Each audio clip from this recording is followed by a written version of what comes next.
Hello, Centralia. I'm Shane Lothar. And I'm Rachel Roddy. And this is Centralia on air. On hot air. Centralia on hot air balloons, maybe. More like hot air balloons on Centralia on air. Ah, okay, there it is. Thank you so much for joining us. Last week on the show, Marcus Holland, DJ Justice, and Mandy Albers stopped by to give us all the details on the 29th annual Centralia Balloon Fest. Hey, speaking of hot air balloons, a rooster, a duck, and a sheep walk into a bar. No.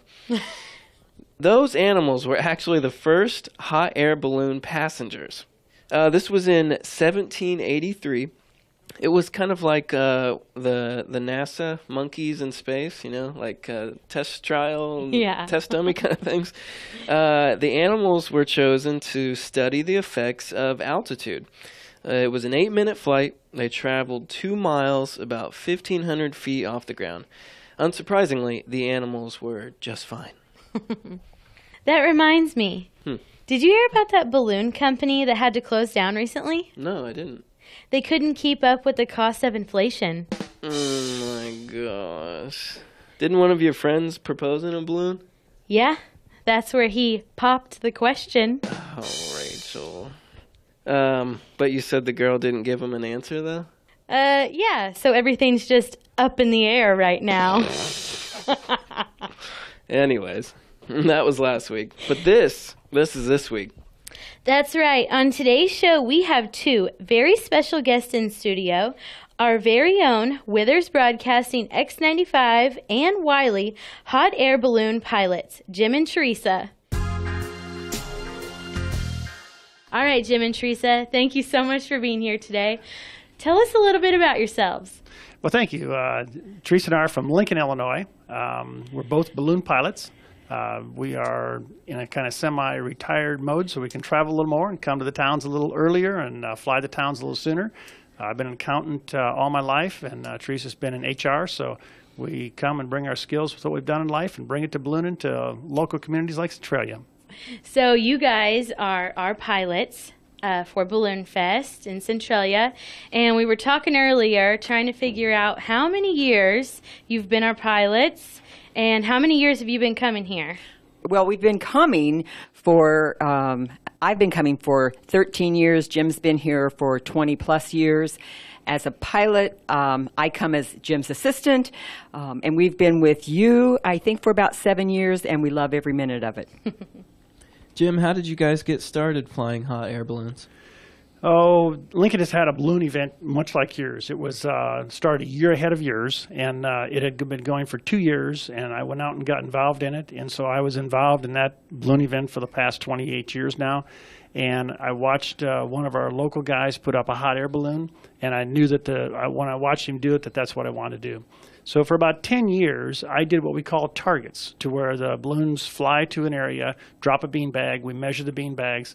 It gets into some friendly competition and some friendly arguments every now and then. So that's how I got started. And I used to come to Centralia because we came with the balloon meister at that time, was Bob Corey, who's passed away now. But we came with him, and we crewed if he flew, and we did the targets for him, and we did that in a number of locations. And so I've been in Centralia for probably 30 years now doing this type of thing, or 29, whatever you guys have been going. So that's how I kind of got started. And then in 1999, my son and I both decided to get our license. He was just turning 16, so we went to Albuquerque and got our license, and came back 3 weeks later and started flying balloons. All right. Now, when there's not a festival going on, how often do you guys get up? Where do you fly usually? We fly locally. You know, we've got about 9 pilots that are kind of in our balloon group that we have that come out of our garage. We've got 3 balloons in our garage. There's 2 balloons that are owned by 3 fathers, and they all have 3 sons, or each have a son, so there's 3 of them. And then we have a balloon, a smaller one that we call Teresa's balloon. And it's a smaller balloon, so we don't fly it as often because of the heat in the summertime. So it's more limited to what it is. We fly whenever the weather is right. All right. We might fly 7 days straight. We might get 13 flights in those 7 days, because in Illinois we can fly morning and evening most of the time. When we do that, we're pretty tired at the end of those 7 days. I bet. But the weather is so fickle that you need to go when the weather's good. Take advantage of it. Yes. Yep. Okay, so you talked about going to Albuquerque. Have you been to the festival there in Albuquerque? Yes, we have. I've been twice, and Jim has been 5 times. The pictures look absolutely beautiful. As a pilot, I can't describe what it's like because there are so many balloons. Last year, there was like 650 balloons that were in Albuquerque, and they're all up at one time, or most of them are, and it's like a 2-hour launch time. It's on an 80-acre field where they launch from, and it's full of balloons, and they have what's called a box out there because of the Sandia Mountains where the wind lets them fly essentially in a circle. And so all the balloons are above your head, kind of like a whirlwind. And I just can't describe what it's like as a pilot. Knowing what it is, I can't describe what it's like. It is just one giant maze of color. Yeah. Absolutely spectacular. If you have, look up pictures if you haven't seen it. Yes. Because the pictures are beautiful. Yeah, if you type in ABQ and put that up, it's going to bring up Albuquerque Balloon Fest for you. I mean, it's the largest balloon fest in the world, to give you an idea how big it is. Jim, when you go up, do you always fly with a crew, or are you ever in the basket by yourself? Very seldom do I ever fly alone. We may fly the racer, the little balloon, alone sometimes because of heat requirements as to how hot we can be. But almost always we fly people. Remember I said that Teresa was in HR, so she's a people person. I have an education background, so I come from where I like to be around people and try and teach things and that too, just naturally. So we always have people with us. We hardly ever fly alone. We came to Centralia on Sunday night because we wanted to be able to try and fly. There were some people that we thought we could fly. Here we've flown, I think, 4 times since we've been here now. And, we just kind of see who's around, that we want to take up, and we never fly alone. We flew 6 people on Tuesday morning. We did what we call hops, where we flew a while and landed, put different people in, flew again, came down, landed at the Sandoval High School, and went on from there, put some more people in. So we like to fly with people. That's the way we do it. Some of the people like to fly for competition, so they don't care to have as many passengers in the basket because they're focused on what they're doing. They're very active in what they're doing in the basket, with paying attention to all the things they're doing. We kind of fly for fun and have a good time flying. Jim always says he does fly for fun, and we fly so that the people we're flying can have a good time. If he sees the target, it's a plus. If he happens to throw and hit the target, it's a really good deal. So you are afraid of heights. Yes, I kind of sort of am. So how does this work? Actually, Rachel, it works pretty good once you kind of get used to. The first time I flew, Jim said, he took me for a ride, and he said, just look out, don't look down. So we took off, and we flew. It was an evening flight, beautiful, and I didn't look down until the very end when he handed me a beanbag and said, would you like to try target? Try to hit the road. I said, oh, sure. So I took the beanbag in my hand, and I looked down. I was with a friend, and she threw hers, and I said, oh, she threw too quick. Wait a minute. I threw mine, and I hit the road, and all of a sudden I looked at myself and said, I'm looking down.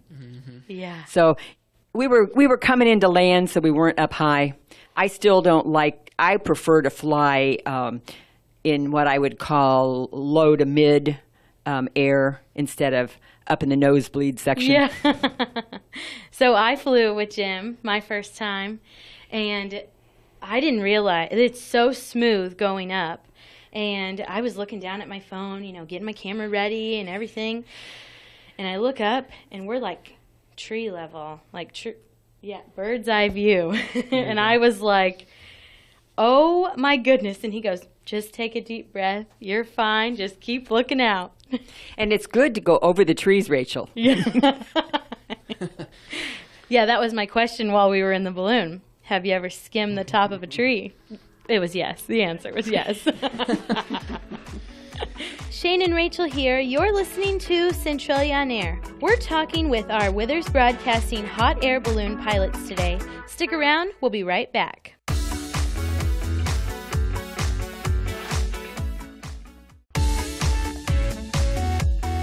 You're listening to Centralia on Air with Shane and Rachel. We have Jim and Teresa in studio today. They are X95 and WILY's balloon pilots for Centralia Balloon Fest going on right now. Jim, use some of that education background and give us a brief overview of how a hot air balloon works. How's that thing get up off the ground? Basically, it's made of nylon, so it's something we take out. We store it in a bag. We take it out of the bag and we put cold air in it. The cold air we force in with a fan, just a great big fan, like a 24-inch fan with a 9-horse motor on it. So like a big lawnmower forcing air into it. We get it to where we call packed tight, to where it's tight and round. But it won't go up then until you put heat into it. So basically, we have to have the inside balloon temperature about 100 degrees warmer than it is outside. So if it's 75 degrees outside this morning, I have to get the top of the balloon to about 175 before it's going to go off the ground. So that's where we put the burners in. We use propane, just like you use for your grill or heating your house or whatever. It's the same propane from there. So the propane is what we use to put the heat into it. And then we just try to maintain that heat level, and that's how we fly. So if it takes it 175 degrees to get it off the ground, and I want to go higher, I have to put more heat into it. So I raise it to 200 degrees, and that takes me up until at 200 degrees it gets buoyant again. Well, if I want to go higher, I got to put more heat into it. And so that's how we go up. To come down, we just quit putting heat into it, and eventually it's going to cool, and it's going to come right back down again. So that's how we fly. We put heat into it to go up, and we cool it to let it come down. And everybody says when we're in the air, like Rachel would say, well, how do you steer this thing? Because there is no steering wheel. And I say, that's all in God's hands. I can take it up and down. Outside of that, it's all in his hands, and we just go from there. So these balloon races are really just a bunch of people going up and down. Maybe a little luck mixed in there, right? There's a lot of luck. Even with the best of pilots, there's a lot of luck mixed in with what we do. We flew the other night here in Centralia. The balloon was coming in. He had been flying at a heading of 240. That is like 40 degrees off of going straight south. So he was just a little bit to the right of going straight south.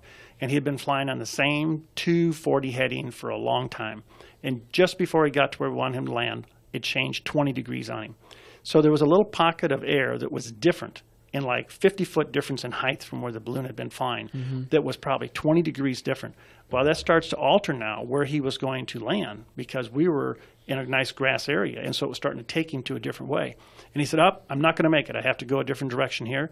And so just like that, he calls back and says, wind's changed again, I'm back on 240. And so he's right back to where he was. But that's how we steer. Morning flights are the best because the steerage is different. A lot of times we'll have 90-degree steerage. Night flights, not so much steerage. Most of the time it's pretty straight. Until you get right to dark, you might have a little bit of left that happens on, and that's because of the Earth is spinning and the magnetic curvature of the Earth, and that's what causes that left on the surface. There is your flying lesson for the day. Yeah, my question in the balloon was, so where are we going to land? And we never know. And that's a typical question we get when people get off the ground. They say, well, where are we going to land? So I start out by saying, well, you see the nice golf course over there? Oh, yeah, it looks like a real nice place to land. And then you say, well, you see the big parking lot over here? Oh, that looks like a good place to land. Because I know that when I land, I'm going to have no idea where I'm going to land. It's back to, where we're talking about the degrees change 20 or 30 degrees in the last 50 foot of flight, and it alters where I'm going to be. So with Rachel, we were flying, and we had a couple spots we looked at, and the winds were a little quick, and then it took us one way or the other. We happened to land out at the college, and so the prison was kind of a concern for us. We were kind of heading towards the prison, and so it was like, well, we think we're going to go here, but the prison's in the way, and then all of a sudden, the wind's shifted enough that we started going towards the edge of the college. So we're going to the college, and the winds are still a little quick. And so we come down to where I said, everybody button down the hatches because we're going to land before the trees. So I just landed, pulled the top out of the balloon. It has a 35-foot hole at the top of the balloon that you pull down, lets all the air come out of it. And so the top of the envelope was about 15 feet from the trees when we landed. So when it all laid down and over like that. And it was short green grass, but you don't know where you're going to land. So you just have to take your chances and hope that spot comes before you. And I made the mistake of wearing flip-flops. That's and right. I would never do that again. That's right. That's right. She was well prepared the first time that she flew with us. She came with all these technical gadgets that she had with her, so she couldn't view what was going on. She came with flip-flops and probably had shorts on also, so that if we land in tall, wet grass, that's not the best thing for the flip-flops and that. No. I forget. You guys have walkie-talkies up there, right? Yes, we do. Yes. Yeah, because I guess no matter how many of you are in the basket, someone's on the ground, right? Ready to follow you? Absolutely. Okay. We have a chase crew, Yeah. and hopefully a second person maybe driving the van. And we follow along with our radios in constant contact. And the idea is actually, when I say follow along, we want to be, as good chase, we want to be in front of the balloon because we are out there looking for potential landing spots, looking for the possibility of maybe livestock in the area where they, of course, then need to go up a little higher. Mm-hmm. The burners, the sound of the burners will scare Oh, the really? horses, the cattle, yes. I didn't even think about that. I didn't either. Do you have to have a license to fly a hot air balloon? You do. We're regulated by the FAA, the same as any of the pilots that fly 747s or anything else. We have the very same kind of regulations. It's in the same FARs that they have, federal regulations. We have to have 10 hours of flight time with a commercial instructor, and then we have to pass a written test, and we have to take an oral exam, and we have to fly with a designated examiner, of which there's only like 12 or 13 of them in the U.S., so that we can get a license. I got my license in 19, my private license. 2 years later, my son and I got our commercial license, and the commercial license says that we can instruct and we can do paid promotional type things at that point. Teresa got her license in 2008. She doesn't care to get a commercial license, or says she doesn't at this point.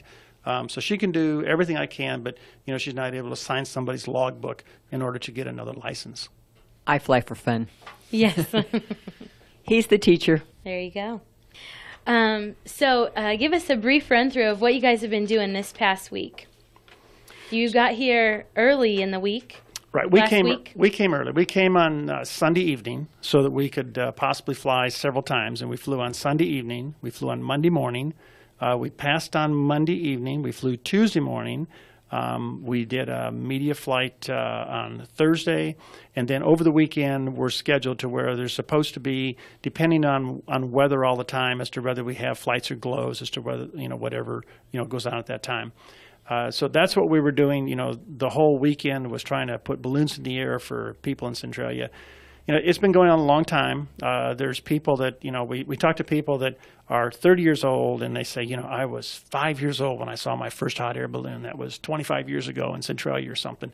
And they never forget it. They remember those things. So, we're kind of showboat people. We like to show what we have. We like to have fun with what we're doing.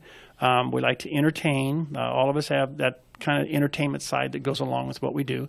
So, we like to be in the right spot at the right time so people can see us, and we kind of pick our way. The other morning, I think it was on Tuesday morning this week, it was a little bit hazy in the morning, so we chose to wait about an hour and a half until the haze kind of broke up. We went to the edge of town to where we had our legal visibility that we could have, and we flew very low to a landing spot just on the edge of town, but everybody was going to work. So a few of the kids were out.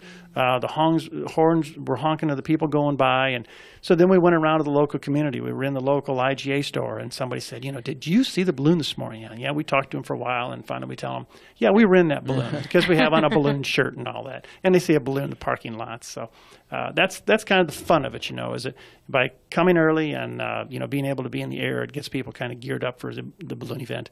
And it's a big event for Centralia. And we will fly again tonight on Sunday evening, as weather permits. And usually we fly from the park. It's not always the case, but usually from Foundation Park, and fly away to designated targets. Some people might be able to find a brochure that they've seen around for the weekend that showed the type of things that we had, and it lists that information on there. It talks about the Centralia. If they do look at that, the balloon that we will be flying on this evening, on Sunday evening, is going to be the balloon that has pictures of it 3 times inside. Hey. Now, I might be cheating that a little bit, because once is a reflection in the water from the balloon itself. But there are 3 pictures there. So. All right. Do you guys want to add anything? Anything else? Well, the event draws pilots from a number of areas. You had pilots that were here this weekend from Georgia and Arizona, Kentucky, Missouri, from Illinois. So we're kind of a small group of people. We all talk about things we've flown together, at different times. The people come to this event because the people are good to the pilots. The community is good to us. It's nice to have people that have their white flags out for us on the bed sheets on their yards, so we know that we can land in those areas, and don't have a lot of people that don't want us to be there. And so it's a lot of fun to come and fly in this community. We're also very blessed that Centralia has as many major sponsors as the radio station is with Withers Broadcasting. Many areas that we go to, many festivals really struggle. And this community with their steering committee for the Balloon Fest and all the dedicated workers and the people, the hundreds of volunteers that you have here, just really, really is what keeps this festival going strong and wanting all of us pilots to come back. I think it's important for the people in the community to realize also that this steering committee works year-round. There are hundreds and hundreds of hours that are put into this, and so the people that that do this, they're volunteers. They come out every year to do it. They have a whole series of being a chairman and then a first vice and a second vice, so they come out year after year to do this thing and work their way up the ladder. And I mean, they have that on all the committees. The fun committees, are the ones that are taking the pictures with all the sponsors. But there's also the guys that are in charge of the trash cans. Yeah. So, those people and parking, and those people that do that, they do that because they love it. And, I hope the community appreciates, what they do, because it really does bring a lot of things to Centralia, and it puts Centralia on the map. No matter where you go, you talk about Balloon Fest, and, we had one in Lincoln the same length of time. Lincoln was always known, Centralia's known, because they just know about those Balloon Fests that were there. Yes. We talked last Sunday with Marcus. What did he tell us? Around 25,000 people come in the park? 25 to 30,000. 25 to 30,000 people come in the park. And they just have such a great schedule planned with music, with car shows. There's something going on all the time, more than one thing. So you wander through. They have a very, very nice crafter section. The chamber has a great tent. I don't know what's left at this point, but they have some great souvenirs to take home from the festival. All right. Well, we want to thank you guys so much for being our pilots, and we really enjoy it every year. Thank you guys for being here today and talking with us. Thank and you. We hope to have you back again. Thanks, Shane and Rachel. Glad to come back. You're listening to Centralia on Air with Shane and Rachel. We'll be right back.